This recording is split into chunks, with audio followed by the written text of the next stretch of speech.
Apa kabar kalian semua dimanapun kalian berada ya? Kali ini aku bakal nge-review sebuah film Korea tahun 2019 berjudul Extreme Jobs.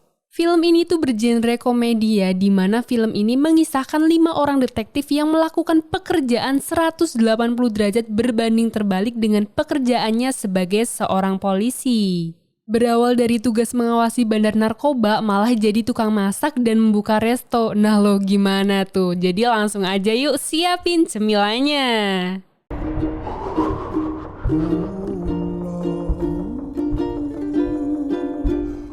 Adegan dibuka dengan 4 orang lelaki yang sedang berjudi nih. Sampai tak berapa lama ada seorang wanita yang mencoba masuk. Ternyata 4 detektif telah mengepung tempat itu, tapi mereka ini terlihat begitu bodoh, bahkan para penjudi pun terlihat begitu tenang.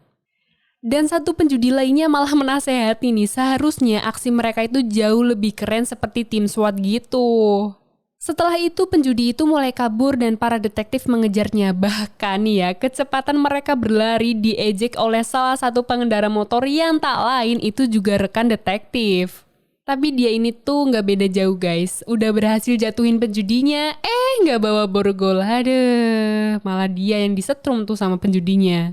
Penjudi itu kembali kabur, namun dia tertabrak dan terjadilah kecelakaan beruntun yang akhirnya membuat para detektif hanya bisa melongo aja tuh. Di kantor sendiri mereka ini kena teguran oleh atasan, bahkan atasan mereka membandingkan kinerja ketua Go dengan ketua detektif lainnya. Jadi tim detektif ini tuh dipimpin oleh salah satu senior mereka yang bernama Ketua Go. Mereka pun diusir dari ruangan dan malah berdebat sampai akhirnya berpapasan dengan Ketua Choi. Ketua Choi pun mengajak mereka makan bersama nih. Setelah itu Ketua Go ditawari kesempatan terakhir oleh Ketua Choi untuk menyelamatkan karirnya di kepolisian.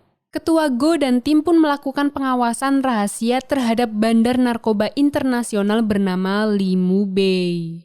Mereka melakukan pengawasan di sebuah resto ayam nih. Rencana pengawasan berjalan kurang baik sampai akhirnya mereka mengetahui kalau resto yang mereka gunakan sering dipesan ayamnya oleh bandar itu. Namun sayangnya resto itu akan gulung tikar nih. Karena belum menemukan sebuah ide, Ketua Go pun akhirnya memilih untuk pulang. Istrinya sendiri begitu jengkel nih karena Ketua Go belum juga naik pangkat setelah sekian lama bekerja di kepolisian. Ketua Go pun akhirnya kembali keluar sambil mengajak anaknya makan ayam. Keesokan harinya para detektif berusaha mempertahankan resto ayam itu. Akhirnya Ketua Go datang dan para detektif membeli resto itu. Karena resto itu tuh bener-bener strategis banget buat jadi tempat pengawasan, makanya mereka mempertahankan. Mereka pun mulai melakukan pengawasan dengan cukup baik nih, sampai akhirnya beberapa kali pelanggan datang ke resto. Mereka sangat kebingungan tuh. Kemudian pada suatu malam mereka mendengar percakapan para pengedar nih, dan tak berapa lama datang ibu-ibu yang mencoba memesan ayam pada mereka. Karena tuntutan keadaan, akhirnya mereka membeli ayam dan mencoba untuk memasaknya. Mereka semua pun mencoba memasak ayamnya sampai akhirnya detektif Ma yang paling enak masakannya. Tak berapa lama ada 2 pelanggan datang dan meminta menu ayam berbumbu.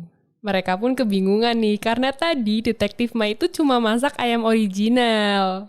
Detektif Ma pun melakukan improvisasi nih dengan menggunakan bumbu iga sebagai bahan campurannya. Ketua Go pun menamakan ayam itu dengan ayam goreng tulang iga dan tak disangka-sangka para pelanggan menyukainya. Dan kedai ayam mereka pun mulai terkenal nih sekaligus ramai banget. Bahkan nih ya mereka tuh sampai lupa tugas pengawasannya sebagai detektif. Dan saat pulang ke rumah, istri Ketua Go ini sangat terkejut karena tumben-tumbenan banget suaminya membelikan tas dengan merek yang mahal. Sampai suatu malam saat pengedar kembali muncul, mereka terlalu sibuk nih melayani pelanggan dan detektif Yong kebingungan nih karena melakukan pengawasan sendirian. Dia pun kemudian mengikuti arah mobil Limo B pergi, namun dia gagal dan kembali ke resto. Detektif Yong pun marah nih ke rekan yang lainnya. Lagian kerja sebagai polisi malah sibuk nih jadi tukang masak gitu pikirnya. Tapi 4 detektif lainnya tuh sudah merasa nyaman dengan pekerjaan di resto, malah mereka sering berdebat akan masalah itu.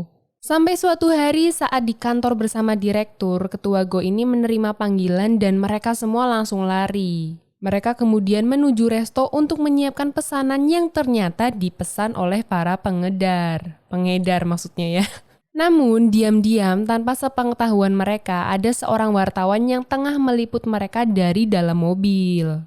Ketua Go pun mengantarkan pesanan yang ternyata itu bukan dari pengedar. Ketua Go pun kembali ke resto dan mulai tertekan nih dengan menghilangnya Limo B serta komplotannya.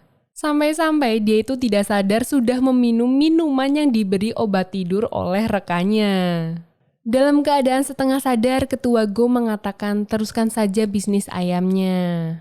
Dan keesokan harinya, betul nih ada seorang wartawan tidak bertanggung jawab menyebarkan berita hoaks. Ketua Go pun mulai bimbang akan pekerjaan polisinya nih dan istrinya sendiri sudah pasrah dengan kehidupan mereka apapun yang akan terjadi dan diputuskan nanti. Jadi resto ayam mereka ini kelihatan buruk karena berita itu sampai akhirnya ada seseorang yang datang pada mereka dan dia merupakan komplotan Limu B. Dia menawarkan kerjasama untuk mengembangkan resto ayamnya dan pada malam harinya Ketua Go pun memutuskan keluar dari tim. Di sisi lain, Detektif Yong mencoba memata-matai investor itu. Keesokan harinya mereka berlima membuka resto dengan tampilan yang lebih baru. Dan di tempat lain sendiri, Limu B ini menemui seseorang bernama Ted Chang dan mengajaknya bekerja sama. Sementara itu, bisnis ayam Ketua Go mengalami kendala di mana cabang-cabang restonya tidak mendapatkan pelanggan karena sikap arogan karyawannya. Dia pun kemudian menasehati investor itu yang diketahui bernama Jong. Para detektif juga menemukan beberapa kejanggalan nih dengan penjualan ayamnya. Mereka akhirnya melakukan investigasi dan menemukan fakta bahwa ayam penjualan mereka disalahgunakan untuk pengedaran narkoba. Akhirnya Limu B juga mengetahui kalau pemilik resto itu adalah pihak kepolisian. Detektif Ma pun mengacaukan rencana pengawasan dan dia dipukul oleh komplotannya. Para detektif lainnya akhirnya menerima video call yang menggambarkan para komplotan tengah menyandra Detektif Ma. Sementara itu, pengedar sang pil dan komplotannya berhadapan dengan Ketua Choi dan tim. Saat mau kabur, mobil mereka tertabrak bus dan di tempat lain Detektif Ma mencoba melawan para komplotan. Para detektif yang lain mencoba mencari keberadaan Detektif Ma. Detektif Ma pun menyusup ke tempat bandar sendirian. Di tempat itu sedang terjadi jual beli antara Ted Chang dan Limu B nih. Detektif Ma mencari cara untuk bisa menangkap mereka semua. Tak berapa lama suara sirine kepolisian terdengar dan itu membuat mereka was-was. Ternyata itu suara dari HP-nya Detektif Ma. Akhirnya mereka semua saling serang nih karena tidak adanya kepercayaan lagi dan para detektif pun datang. Ketua Go kemudian memanggil Ketua Choi untuk datang nih. Para detektif pun melawan semua komplotan. Dan pada scene ini guys, latar belakang masing-masing anggota tim Ketua Go terungkap. Rata-rata mereka ini adalah seorang petarung ya, kecuali Jae-hoon, anggota termuda mereka yang merupakan mantan pemain baseball. Limu B sendiri mencoba kabur dengan satu pengawal perempuannya. Ketua Go pun melawan pengawalnya. Dan tak berapa lama, detektif yang lain juga datang nih. Pengawal itu melawan Detektif Jang, sedangkan Limu B kabur dengan perahunya. Ternyata di dalam perahu itu sudah ada Ketua Go juga. Limu B dan Ketua Go pun akhirnya bertarung. Terjadi pertarungan sengit nih antara mereka sampai akhirnya Limu B kalah dan para detektif berhasil menangkap mereka semua. Para detektif pun segera mendapat perawatan nih karena mereka kan udah babak belur abis tuh. Selain itu, Detektif Jang dan juga Detektif Ma jadian nih. Di akhir film sendiri mereka ini makan daging bersama dan setelah itu 5 detektif naik pangkat bersamaan dan film pun berakhir. Nah, itu dia guys review film kali ini. Oke, stay healthy dan stay positif ya. See you next time.